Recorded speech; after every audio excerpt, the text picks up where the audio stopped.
दुनिया की तमाम छोटी और बड़ी खबरों के लिए हमारे चैनल को सब्सक्राइब करना न भूलें और बेल का बटन जरूर दबाएं।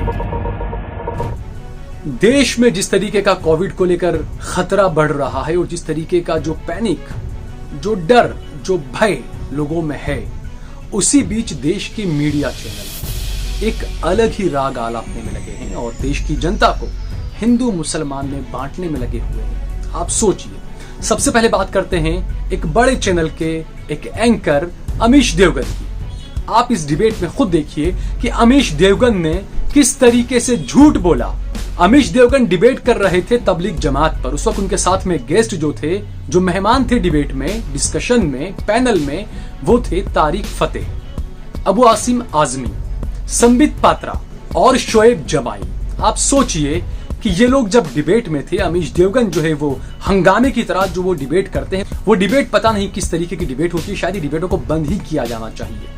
उन्होंने उस डिबेट में शोएब जमाई ने जब एक बात कही, शोएब जमाई ने कहा कि आप तबलीग जमात पर इतना चिल्ला रहे हो, लेकिन जो हरिद्वार से 1800 लोगों को भरकर गुजरात भेजा गया, अहमदाबाद भेजा गया, उस पर आप मीडिया वाले क्यों कुछ नहीं बोलते हो।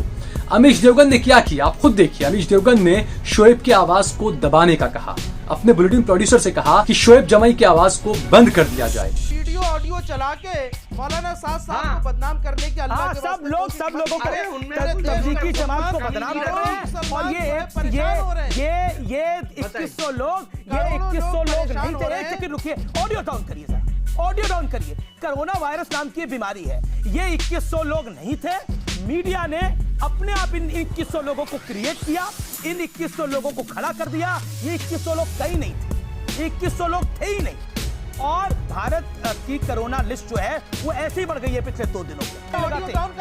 लगाते एक सेकंड रुको शोएब जमाई, रुको शोएब जमाई, रुकिए शोएब जमाई, बात सुनिए। आप मेरा ऑडियो डाउन करा देंगे। किसी का ऑडियो डाउन नहीं हुआ है, ऑडियो किसी का डाउन नहीं हुआ है। मैं किसी का ऑडियो डाउन नहीं करता, ये मैं काम नहीं करता। आप सोचिए, आवाज बंद कर दिया गया और उसके बाद अमीश देवगन ने कहा कि नहीं, हम आपका आवाज नहीं बंद करते, हमने आपका आवाज बंद नहीं किया। जबकि इस वीडियो में आप खुद देख सकते हैं कि क्या कुछ हुआ इस डिबेट के अंदर।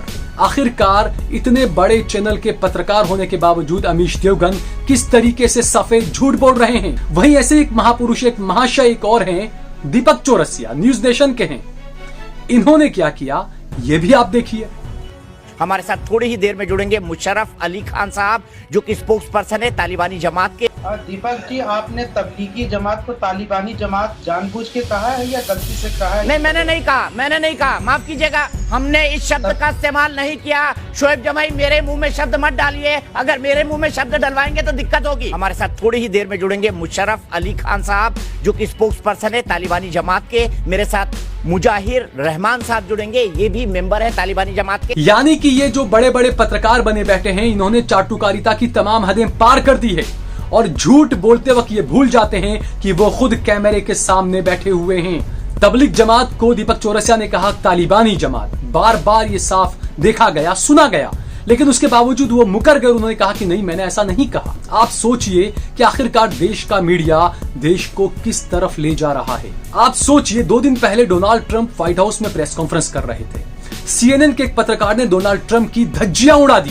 उन्होंने डोनाल्ड ट्रंप से कहा कि आप पहले कह रहे थे कि कोरोना से कोई खतरा नहीं है, कोरोना से अमेरिका को कुछ भी नहीं होगा, लेकिन अब आप कह रहे हैं कोरोना से इतने लोग मर सकते हैं, कोरोना से ये हो रहा है, कोरोना से वो हो रहा है। इसे लेकर उन्होंने डोनाल्ड ट्रंप पर एक एक कर कई सारे सवाल दागे, लेकिन डोनाल्ड ट्रंप उनका कुछ नहीं बिगाड़ पाए। पूरा देश का मीडिया उनके साथ खड़ा रहा। CNN के ये पत्रकार हैं जिम अकोस्टा, जिन्होंने डोनाल्ड ट्रंप पर एक के बाद एक कई सवाल दागे। ये वही जिम अकोस्टा है CNN के, जिस पर 1.5 साल पहले डोनाल्ड ट्रंप ने प्रतिबंध लगा दिया था। उनका प्रेस काउंसिल का कार्ड रद्द कर दिया गया था, लेकिन डोनाल्ड ट्रंप उनका कुछ नहीं बिगाड़ पाए। जिम अकोस्टा कोर्ट पहुंच गए, कोर्ट में उन्होंने लड़ाई लड़ी और कोर्ट ने जो है वो सरकार को फटकार लगाई और जिम अकोस्टा की जो प्रेस काउंसिल की सदस्यता थी उसे बहाल किया गया और अमेरिका का पूरा मीडिया जो है वो उनके साथ खड़ा रहा। ये होता है मीडिया, जिसे देश का तीसरा, चौथा, पांचवा, छठा, सातवां स्तंभ कहा जाता है। आप सोचिए हमारे देश का मीडिया क्या कर रहा है। क्या हमारा देश का मीडिया इस बुरे हाल में सरकार से एक भी सवाल पूछ रहा है कि जो गरीब मर रहे हैं उनके लिए सरकार क्या कर रही है? अस्पतालों में कितने वेंटिलेटर पहुंचे हैं, कितने बेड तैयार हैं? क्या कोई मीडिया का पत्रकार ये सवाल सरकार से कर रहा है? क्या किसी में इतनी हिम्मत है? कुछ गिने चुने पत्रकार हैं जो ये साहस दिखाते हैं, लेकिन उन्हें भी सोशल मीडिया पर गालियां सुननी पड़ती है। आप सोचिए कि आखिरकार देश किस दिशा में जा रहा है। ऐसे ही एक और मामला है सुमित अवस्थी का। ये एबीपी के महान एंकर हैं, बड़े पत्रकार माने जाते हैं देश के। इन्होंने क्या कहा आप खुद देखिए।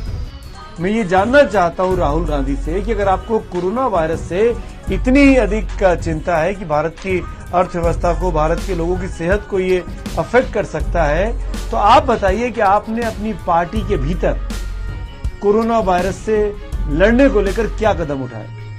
आप सोचिए, सवाल होने चाहिए सत्ता में रहने वालों से, सवाल होने चाहिए सत्ता पक्ष से, सवाल होने चाहिए प्रधानमंत्री से, गृह मंत्री से, लेकिन ये सवाल कर रहे हैं राहुल गांधी से। ये प्रधानमंत्री को नहीं पूछ रहे हैं कि प्रधानमंत्री जी कोरोना को लेकर क्या तैयारियां की है आपने। ये राहुल गांधी से पूछ रहे हैं कि आपने क्या तैयारियां की है अपनी पार्टी की, आप बताइए। आप सोचिए कि आखिरकार देश का मीडिया देश को गर्क में डालने की क्या सुपारी ले चुका है। हम सभी समझदार हैं, हमें खुद को इस साजिश को समझना चाहिए। अगर आपको हमारा ये वीडियो पसंद आया हो तो इसे लाइक करिए, इस पर कमेंट करिए, इसे ज्यादा से ज्यादा शेयर करिए, और अगर आपने हमारा चैनल सब्सक्राइब न किया हो तो हमारे चैनल को जरूर सब्सक्राइब करिए। आप देख रहे हैं देश लाइव, देश की आवाज।